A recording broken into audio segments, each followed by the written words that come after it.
Hey everybody, 3KO Games here. It is the return of the Ninja Tower. We haven't seen this in a long time, and they give us 4 brand new heroes to look at. So let's dig in and see what these heroes are all about. 2 that are featured, everybody, are Iga, 5-star yellow cleric of this ninja family, which did get a buff recently. So even with one ninja, and it could be a new ninja or old ninja, doesn't matter, they get a 5% chance to dodge normal attacks and special skills, and a 5% chance to counterattack. That increases to 2-3 heroes, 10% and 15%. So that's nice. They also got this buff of a passive that says it resists negative effects and damage from minions, which sounds pretty great to me. So really nice there. Okay, let's take a look at Iga. Iga is running at 1095 team power. We are creeping up on 1100. And we have a 1275 attack, huge attack number, 1054 defense, 1639 on health. So defense is a little low. 1639 for health is very low these days, but that attack stat is just crazy. We still are dealing with this first mana charge, second mana charge, third mana charge type thing. Many of them are going back to the old mechanic that it's like hits the target, and then second time hits the target and nearby, and then third time hits everybody. And that's the case here for Iga. Let's go out and in so we can see him again. There he is. At first mana charge is a kunai fiend for the target, so hits 1. Damages the target with 150% attack every turn, so more than a slash attack. Nice. Absorbs healing and disappears after absorbing health up to 45% of the owner's max health. So lots of healers that you can use to cleanse that away in one turn or in one heal, and you're going to want to do that because otherwise this kunai fiend explodes after 3 turns. You got 3 turns to do a substantial heal, otherwise it deals 1850 damage to its target. Oh man, that's going to be rough. Pretty great. Second mana charge is the same deal, but now we are doing target and nearby. The fiend now attacks with 175% damage every turn, and it absorbs 50% health. And if you don't get rid of those fiends, 2,000 damage to the target. So to 3, target and nearby. Oh, wait. Each target.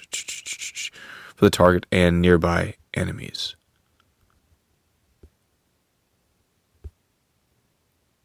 Yes, the fiend damages to its target, not the original target of the hit. But so 2,000 damage to 3. And then third mana charge, that fiend hits all 200% damage every turn, absorbs 55% of its owner's max health in healing, and 2250 damage to its target. That's going to wipe out a whole lot of heroes that do not have health over 2250. Unless you've got emblems, limit breaks, and, newer heroes there. Pretty awesome.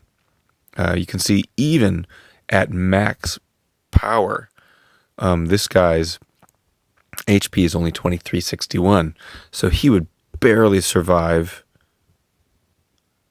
his own third mana charge, especially with a couple turns of 200% attack. Then add the 2250, this guy'd be gone. Wow, pretty awesome.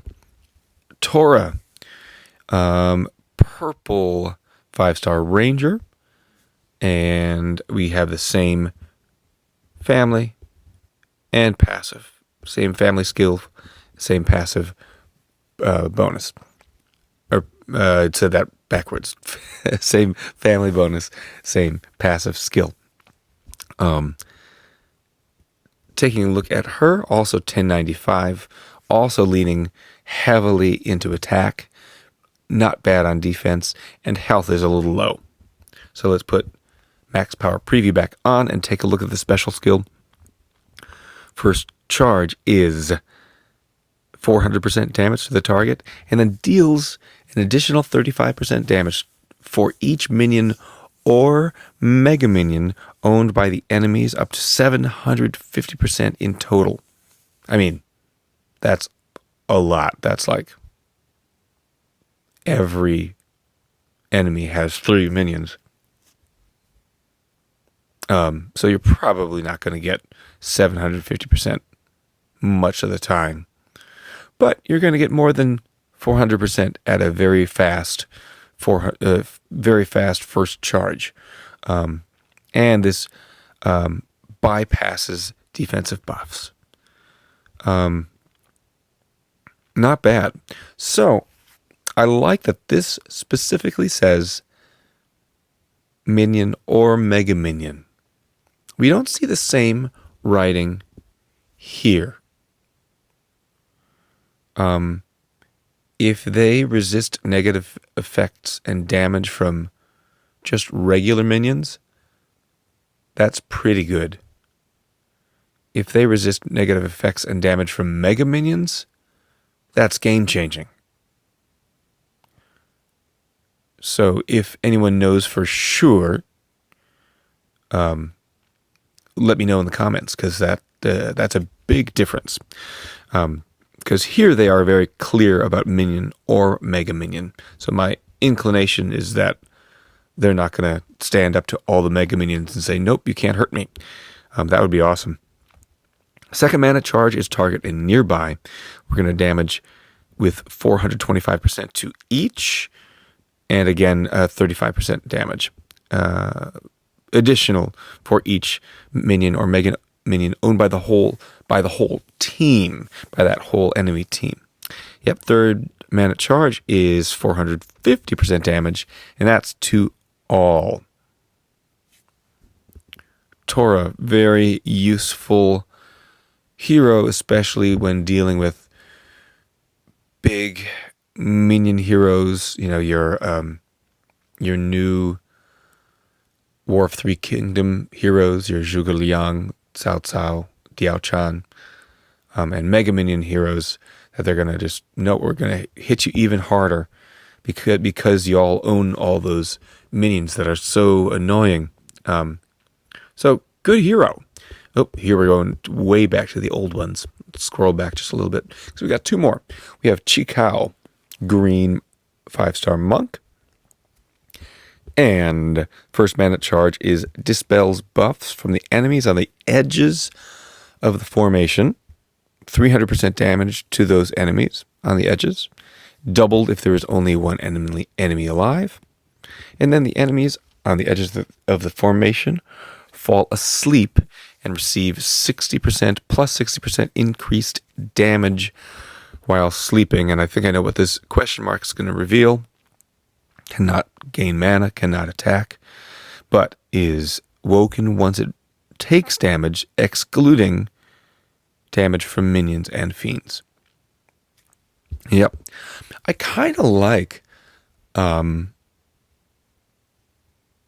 in the past I've never really loved, 1, the fall asleep mechanic, or 2, the characters that deal damage to the edges of the formation. But I think you put those together and that's pretty good. Especially early on in a battle and you have 5 alive. That means your hit 3s can still aim for the tank,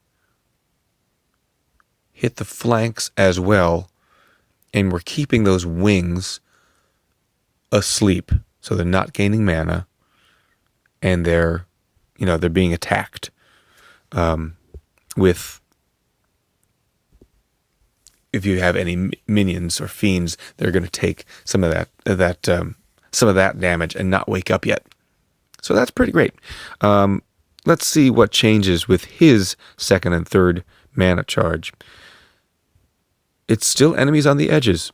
So yeah, edges and they fall asleep, I think kind of works.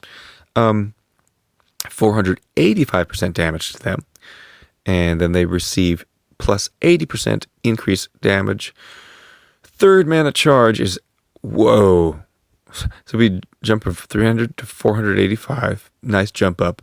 Third mana charge is 900% damage to the enemies on the edges of the formation. Doubled if there's only one enemy alive. And they receive plus 100% increased damage while sleeping. Interesting. Kind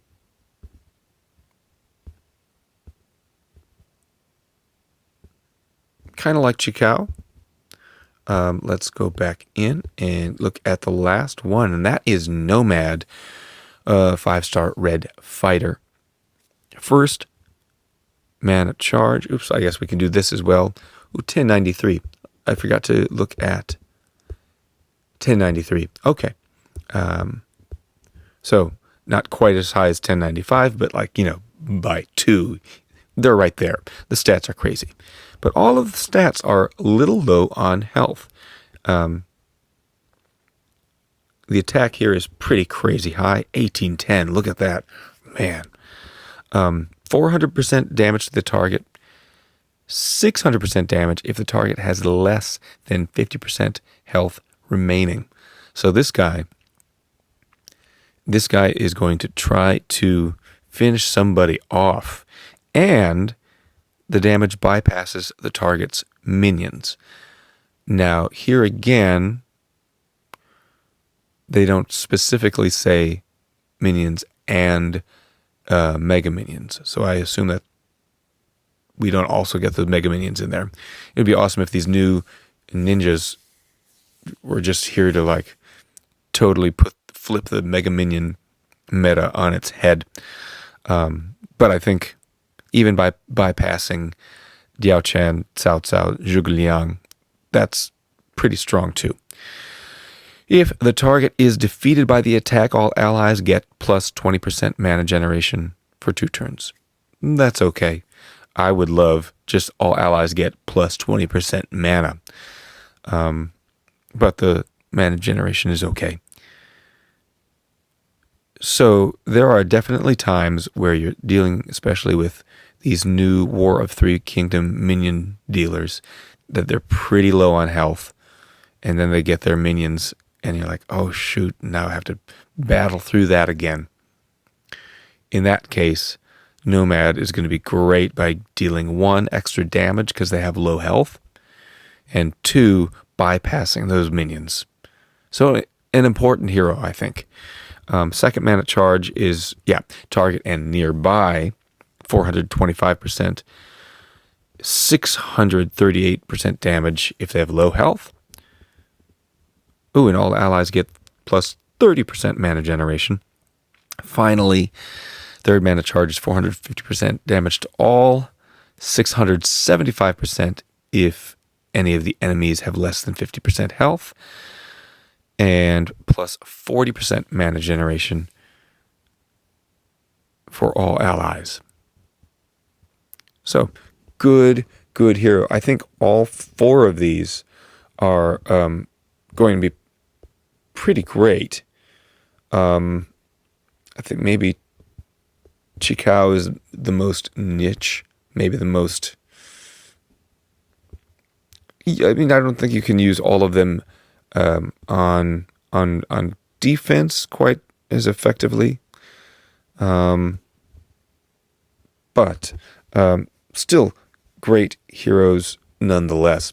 I don't have enough gems or enough coins to do any pulls quite yet. I haven't done the tower event, but good luck if you're doing some of these pulls, and definitely congratulations if you are able to pull one of these 4 brand new heroes, let me know in the comments what you think about them, or if you're lucky enough to actually pull one.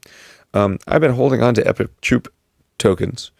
I don't really need any ninja troops, but might as well. You get a little extra bonus, an extra chance to pull an epic troop. So even if some of these are just going to feed some 5-star troops, if you want to stick around, here are 17 quick troop pulls. Hey, there we go. 4-star red, 3-star yellow. Hey, I might have never gotten the blue ninja. I don't really use the ninja troops that much, but like I said, even if these are just feeders, it's kind of okay. I'm pretty sure I never got the purple ninja. Maybe I did get the blue ninja, but never purple. Let's see what we can do here.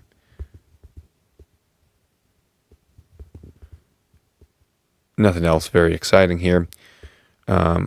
Hey, there's another 4-star and a 4-star like crit troop, so I don't really want them. I'll just feed them right away.